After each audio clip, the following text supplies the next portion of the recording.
Jumpa lagi di Nonton Film bareng Brun. Apa kabar sahabat semua penonton setia channel ini dimanapun kalian berada? Semoga selalu dalam keadaan sehat dan lancar rezekinya. Di episode kali ini sebuah film spesial untuk menemani aktivitas kalian yang berjudul 1922. Film ini rilis tahun 2017. Bercerita tentang sisi kelam sebuah keluarga yang hidup di tengah-tengah ladang jagung. Gimana keseruan ceritanya? Mari kita mulai.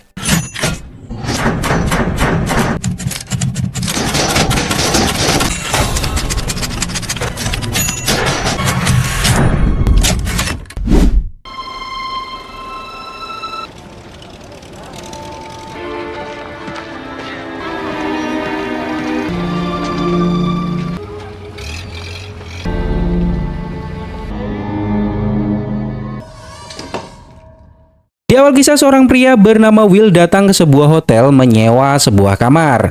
Lalu Will menulis sebuah surat yang berisi pernyataan. Kepada siapapun yang membacanya, ini adalah pengakuan hidupnya. Lalu Sin mundur beberapa waktu sebelumnya.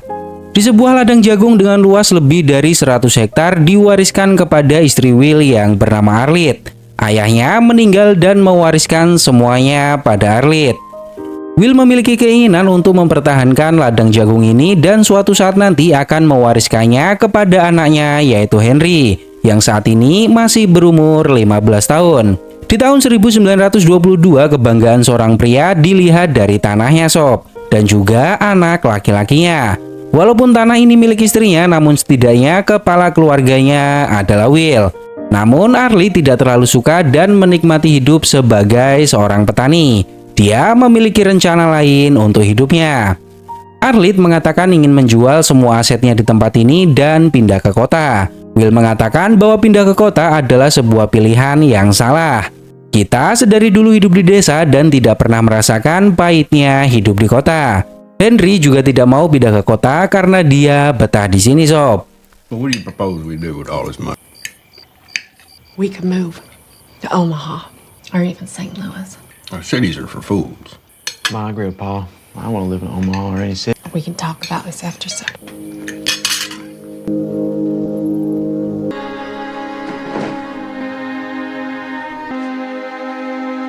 Can't agree. These just go on. Setelah beberapa waktu, mereka berdua berdebat hebat, sob. Arlette menegaskan bahwa dirinya memiliki hak penuh atas tanah ini, dan Arlette bisa melakukan apapun yang dia mau. Will mengatakan dirinya akan membeli tanah ini dari Arlette, namun Will tidak bisa membayarnya secara langsung. Will akan menyicilnya selama 10 tahun. Mendengar hal ini, Arlette hanya tertawa, karena dia tahu bahwa Will tidak akan mampu membayarnya. Lalu Arlette memiliki sebuah tawaran. Dia akan menjual 100 hektar tanah ini ke Farmington, lalu kita bagi dua uangnya dan bercerai. Will bertanya dengan siapa Henry akan ikut. Arlette mengatakan Will tidak perlu memikirkan hal itu. Arlette akan membawanya ke kota, dia akan membuka sebuah toko pakaian dan Henry bisa membantunya di sana. Namun sedikit keraguan muncul di pikiran Will, sob. Dia mengatakan ini semua tidak adil, karena Arlette menjauhkan Henry dari semua yang sudah dia dapatkan di tempat ini. Arlette menegaskan bahwa Will tidak pantas mengatakan adil dan tidak adil. Bagi Arlette, hidup di sini adalah sebuah ketidakadilan baginya. Will meminta waktu untuk memikirkan ini semua. Sebagai seorang suami, Will berencana akan menyelesaikan masalah ini lewat hukum. Namun ada sesuatu yang menahan dirinya, yaitu munculnya perasaan benci terhadap istrinya. Setelah beberapa waktu, Will menghampiri Arlette dan memutuskan sebagai seorang suami, Will tidak mengizinkan Arlette menjual tanah 100 hektar ini. Mendengar hal ini, terlihat raut wajah Arlette kecewa, marah, campur aduk, sob. Arlette mengatakan dia tidak peduli dengan apa keputusan Will. Arlette memiliki hak penuh atas tanah ini dan Will tidak punya hak sama sekali mengaturnya. Beberapa waktu kemudian terlihat Arlette kembali dari menemui Farmington membahas tentang tanah miliknya. Di dalam diri setiap orang, Will meyakini ada orang lain, dan orang-orang sering menyebutnya sisi kelam. Will memergoki Henry sedang berduaan dengan seorang perempuan bernama Shannon. Dia adalah anak petani sebelah yang juga merupakan teman sekolah Henry. Dan terlihat jelas bahwa Henry sedang jatuh cinta, sob. Sisi kelam Will menggunakan kesempatan ini untuk memanfaatkan momen. Di ladang, Will mengatakan ke Henry bahwa Shannon tidak akan pernah menjadi bagian dalam hidupmu, karena Arlette akan membawa Henry pergi jauh darinya. Karena Henry sedang jatuh cinta, dia sangat mudah terprovokasi. Henry mengatakan dirinya tidak mau pergi dari sini dan hidup di kota. Henry bertanya, lalu apa yang akan kita lakukan?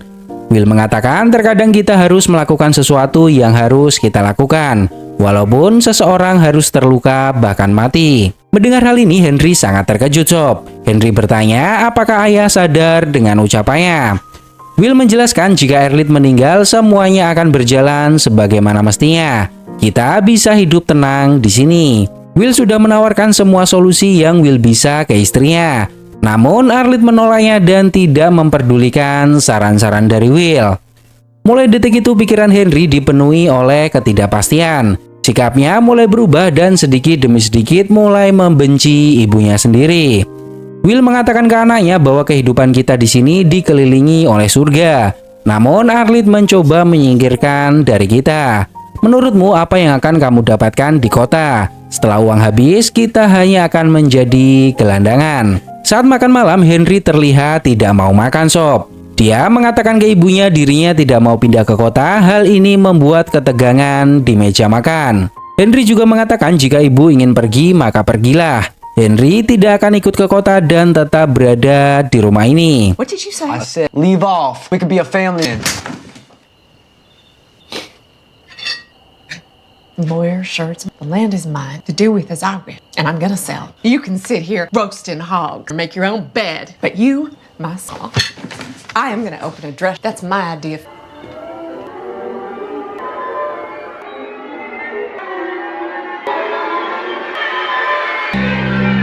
Oh, fool. And he wants to go.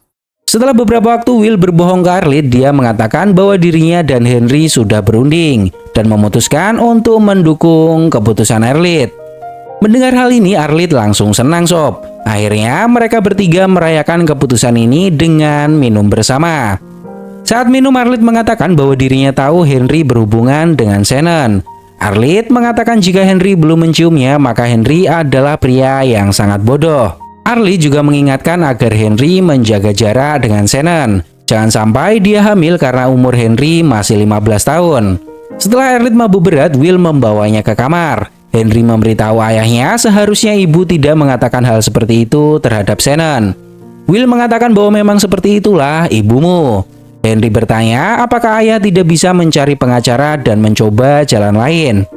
Will mengatakan itu tidak mungkin. Farmington adalah orang yang sangat kaya raya. Percuma saja kita mencari pengacara untuk menyelesaikan masalah ini lewat hukum. Will menegaskan hanya ini satu-satunya cara. Di momen ini, Henry menangis dan berharap ayahnya mau menempuh cara lain. Karena membunuh ibu bukanlah sesuatu yang dia inginkan.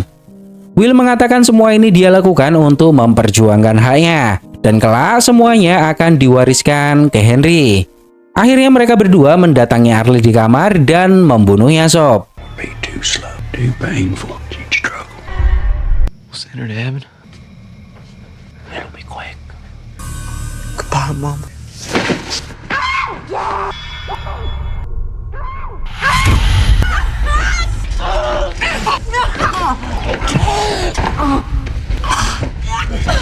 Let's get out.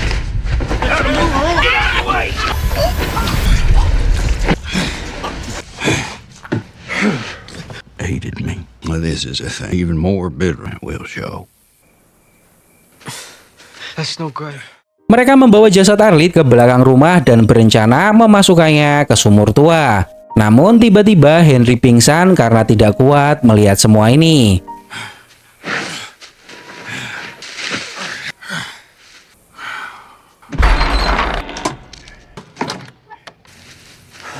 Okay, darling.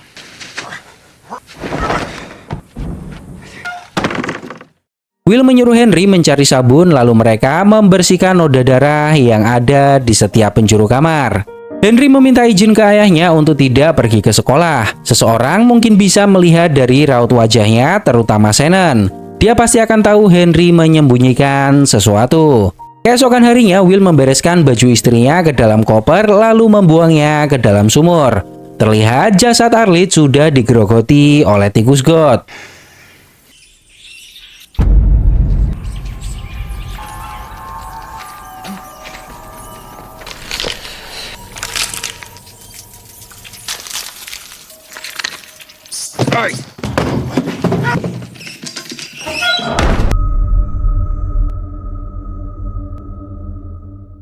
Di zaman itu semua hal di peternakan adalah tanggung jawab suami. Banyak yang tidak ditandai dan dilaporkan.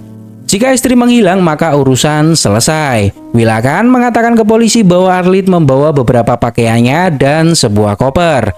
Lalu dia pergi tanpa pamit meninggalkan Will dan anaknya. Beberapa waktu kemudian seorang pengacara bernama Lester mendatangi rumah Will. Dia mengatakan dirinya adalah pengacara Farmington dan kedatangannya ke sini untuk bertemu dengan Arlid karena sebelumnya mereka sudah membuat janji. Will mengatakan bahwa dirinya tidak mau menjual rumah dan tanahnya ke Farmington. Dan saat ini Arlid telah pergi entah kemana. Mendengar hal ini Lester tidak percaya sob. Lalu Will menyuruh anaknya keluar dan mengatakan ke Lester apa yang terjadi pada ibunya. Henry juga memberitahu Lester dirinya tidak tahu keberadaan ibu. Dia pergi meninggalkannya tanpa pamit. Lester menyadari ada yang tidak beres di rumah ini. Tidak mungkin Arlid pergi begitu saja meninggalkan 100 hektar tanah untuk suaminya. Lester mengatakan ini belum berakhir dan Lester akan kembali lagi ke tempat ini. Setelah Lester pergi, Henry bertanya apakah dia tahu dan apakah kita akan masuk penjara. Will mengatakan tidak perlu khawatir. Kemungkinan Lester akan melaporkan hal ini ke polisi dan sheriff akan datang ke sini untuk memeriksanya. Henry bertanya kapan kita akan menimbun sumur tua itu. Will mengatakan kita akan menimbunnya setelah sheriff datang ke sini. Dan Will sudah punya rencana untuk menutupinya. Jika kita timbun sekarang maka hal itu malah akan menimbulkan kecurigaan bagi sheriff. Lalu Will dan Henry membawa satu sapi ternaknya dan memasukkannya ke dalam sumur. Now what?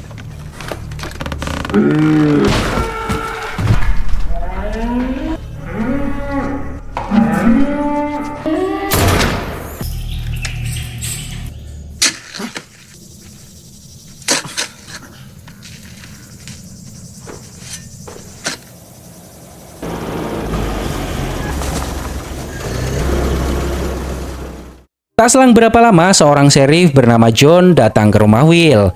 John mengatakan bahwa Lester mendatanginya dan mengatakan semuanya ke John. Dia meminta John datang ke sini membawa surat penggeledahan, namun John tidak mau. John lebih suka datang sebagai seorang teman yang ingin menyelesaikan masalah dengan cara baik-baik. Will mengatakan dirinya tidak suka dengan Lester, dan Will tidak akan pernah menjual rumahnya ke Farmington. Maka dari itu, Will tidak mempersilahkan Lester untuk masuk rumah. Will juga mengatakan istrinya pergi tanpa pamit. Lalu Will mempersilahkan John masuk ke rumah untuk memeriksanya. Will menunjukkan lemari di mana hanya beberapa baju dan satu koper yang menghilang. Artinya Arlid pergi dengan sengaja. John menemukan sepatu Arlid di bawah kasur. Dia bertanya kenapa Arlid pergi dengan berjalan kaki tanpa sepatu. Hal ini tidak masuk akal bagi John. Will menduga seseorang menjemput Arlid karena dia juga tidak membawa mobil untuk pergi. Di momen ini Henry juga menguatkan alasan ayahnya, di mana dia mengatakan ibu membawa foto nenek dan beberapa perhiasan. Saat John akan pergi, Will mengatakan ke John dirinya akan menimbun sumur di belakang rumah, karena pagi ini sapinya terjatuh ke dalam sumur. Karena tidak mendapati sesuatu yang mencurigakan, John menolaknya dan mengatakan dirinya harus kembali ke kantor. Dalam surat yang Will tulis, dia katakan Tuhan menciptakan manusia dan menyuruh manusia untuk berbuat baik. Namun setan tidak akan membiarkan hal itu terjadi begitu saja. Sebaliknya, setan menginginkan manusia berbuat jahat. Di musim panas itu, Will melakukan panen yang cukup bagus. Henry tidak banyak senyum musim panas tersebut. Entah apa yang ada dalam pikirannya, namun dia terlihat berbeda semenjak kematian Arlid. Hingga pada suatu hari Shannon bertanya ke Will apa yang terjadi dengan Henry. Karena akhir-akhir ini Henry terlihat murung dan berbeda dari biasanya. Dia jadi jarang berbicara. Apakah ada perempuan lain yang sedang dekat dengan Henry? Will mengatakan bahwa hanya Shannon yang dia sukai. Dia menjadi pendiam mungkin karena ini musim panas dan waktunya habis untuk membantu Will di ladang. Namun lambat laun dia akan kembali seperti sedia kala. Me and Hank been busier than hardly has time to spark you. He's so quiet now. Sometimes I have to say his name 3 times before he hears it in English. Just putting him back in his place. Boys. Mr. James, I'm real sorry about Mrs. James. I know you think I'll slip to Shannon that shit. Henry mendatangi ayahnya dan mengatakan seharusnya ayah punya cara lain untuk menyelesaikan masalah ini. Will mengatakan semuanya sudah terjadi dan tidak bisa diulang. Malam itu Will mendengar suara dari lumbung ternak. Setelah diperiksa, dia mendapati tikus yang ukurannya cukup besar menggigit sapi ternaknya. Will melihat tikus itu masuk ke sebuah pipa. Saat Will mendekatinya, tercium bau busuk yang sangat mengerikan, sob. Pipa itu hanya mengarah ke satu tempat, yaitu sumur tempat di mana Arlid dikubur. Will menutupnya dengan kain untuk sementara waktu, dan mulai saat itu Will mulai berhalusinasi tentang Arlid. Paul, what happened? Just thought I heard a fox. Fox. Henry bertanya apa yang ayah lakukan. Will tidak mengatakan apapun dan menyuruh Henry untuk kembali tidur. Keesokan harinya, Will menutup pipa tersebut dengan semen, sob. Lalu scene kembali ke waktu utama, di mana Will berhenti menulis cerita pengakuannya dan melihat tembok di kamar itu mulai retak.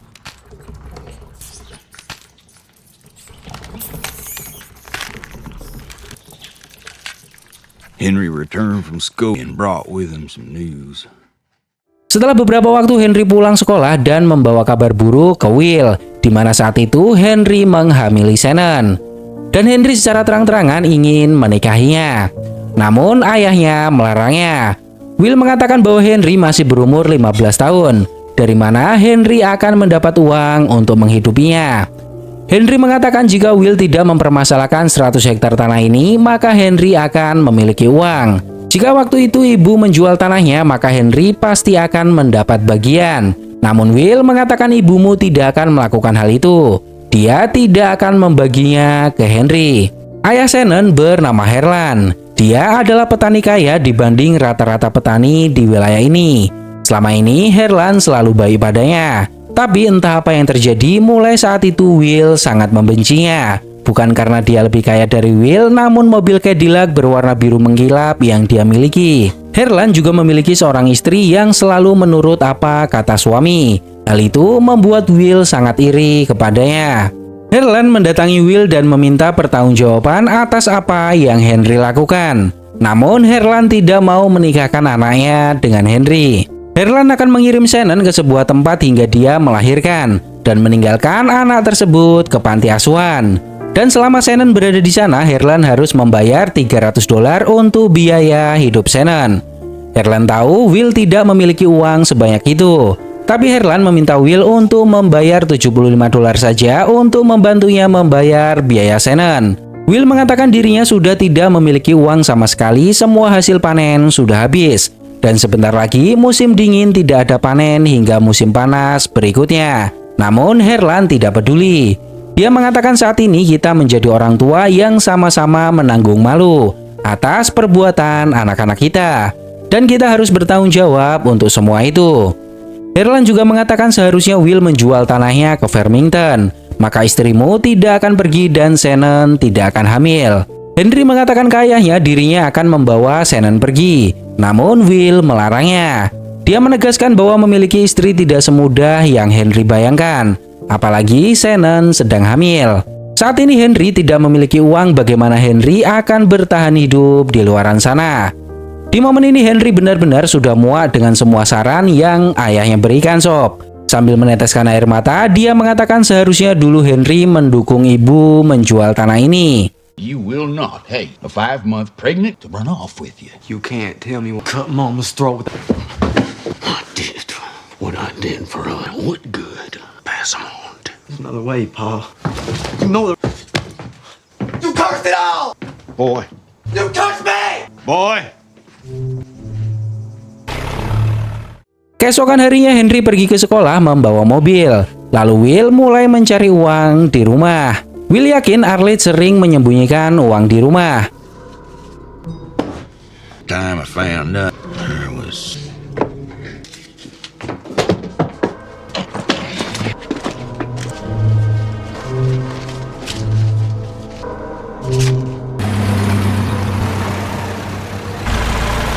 Home and Trust Loan.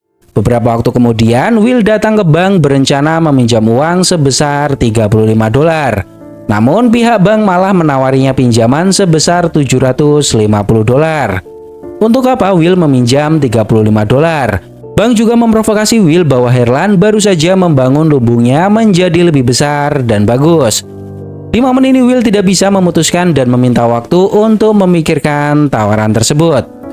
Saat akan pulang, dia mendapati mobilnya menghilang dan Will menemukan sebuah surat yang berisi pesan dari Henry. Ternyata Henry lah yang mencuri mobil ayahnya dan memutuskan untuk pergi dari rumah.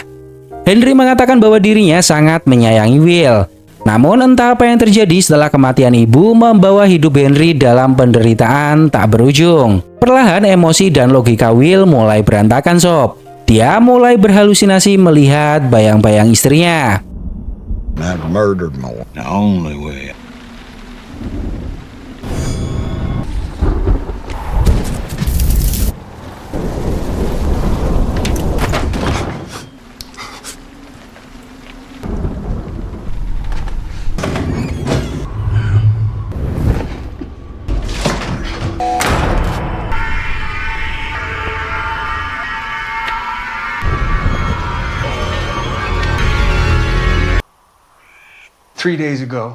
Beberapa hari berlalu setelah Henry pergi, Sheriff John datang ke rumah Will dan memberitahu bahwa 3 hari yang lalu di kota terjadi perampokan. Pelakunya adalah seorang pemuda dan John menduga pria itu adalah Henry. Namun Will tidak percaya sob. Will mengatakan bahwa anaknya bukan perampok dan dia dibesarkan dengan cara yang benar. John memaklumi apa yang Will katakan. Dia hanya ingin membicarakan hal ini kepada Will. Melihat kebocoran rumah yang tak mudah diatasi, akhirnya Will datang ke bank menggadaikan rumahnya sebesar $750. Saat dia kembali ke rumah dan akan menyimpan uangnya, seekor tikus menggigit tangan Will dari dalam lemari.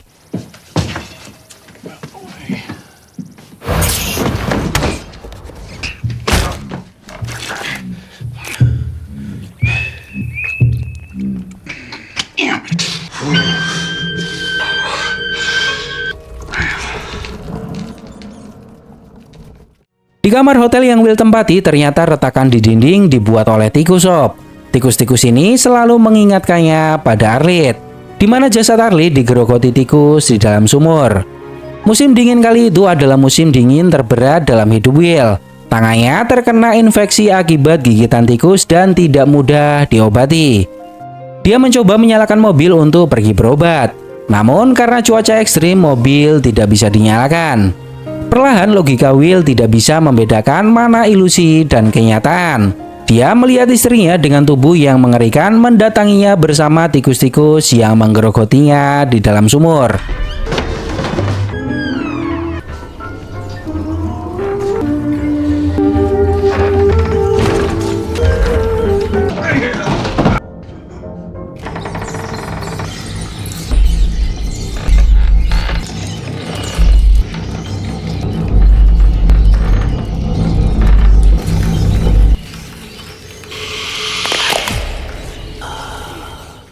Dia membisikkan sesuatu ke Will di mana Arlette datang untuk membalas semua perbuatan Will. Henry pergi ke kota dan menjadi seorang perampok, membeli pistol dan menggunakannya untuk merampok dari satu tempat ke tempat lain.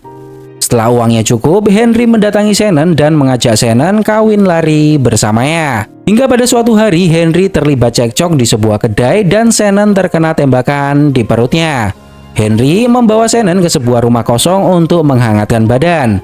Namun Shannon mengatakan dirinya tidak bisa bertahan lagi. Mendengar hal ini, Will tidak kuat dan meminta Arlette untuk membunuhnya sama seperti saat Will membunuhnya. Namun Arlette mengatakan itu tidak akan cukup. Arlette melanjutkan membisikkan sesuatu ke Will seolah-olah Arlette tidak puas jika langsung membunuh Will. Henry mendapati Shannon tewas. Dan Henry memutuskan untuk bunuh diri dan meninggal bersama Shannon. Beberapa waktu kemudian, Sheriff John membawa Will ke rumah sakit yang akhirnya tangan Will diamputasi karena infeksinya sudah terlalu parah. John juga memberitahu bahwa beberapa waktu yang lalu seorang petani menemukan sesuatu di selokan. Jasad seorang perempuan yang tubuhnya sudah hancur. 2 gigi gerahamnya tidak ada. John bertanya apakah Arlette tidak memiliki gigi geraham. Will mengatakan benar sekali.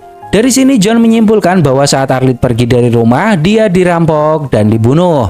Mendengar hal ini, perasaan Will benar-benar campur aduk sob. Dia tahu tikus menghancurkan jasad Arlid dan membawanya melalui selokan bawah tanah. Jasad Henry dan Shannon tiba di stasiun tanggal 18 Desember. Seseorang menemukannya di rumah kosong dan mengembalikan jasad itu ke keluarganya. Saat Will melihat jasad anaknya, dia benar-benar terkejut sob. I'm sorry, Mr. James.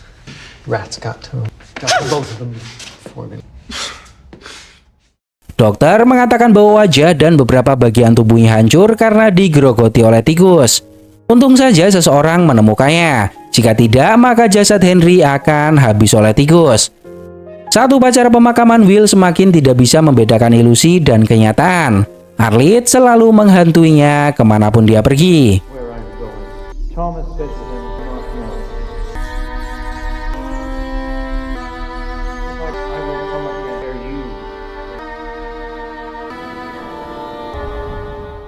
Kondisi rumah Will semakin hari semakin tidak terurus dan perlahan hancur. Ternak miliknya hanya tinggal 1 ekor sapi yang saat ini tinggal bersamanya di dalam rumah karena lumbungnya sudah hancur.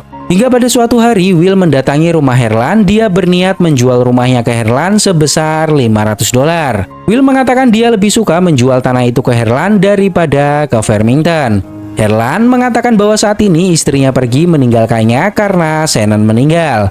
Kita sama-sama memulai tahun dengan istri namun mengakhirinya tanpa istri. Kita memulai tahun dengan anak dan mengakhiri tahun dengan kehilangan anak. Herlan menegaskan bahwa tanah milik Will sudah terkutuk dan Herlan tidak mau membelinya. Herlan juga meminta Will untuk tidak pernah datang lagi ke sini selamanya. Saat kembali ke rumah, Will mendapati sapi ternak satu-satunya tewas di depan rumahnya. Waktu itu adalah akhir tahun 1922.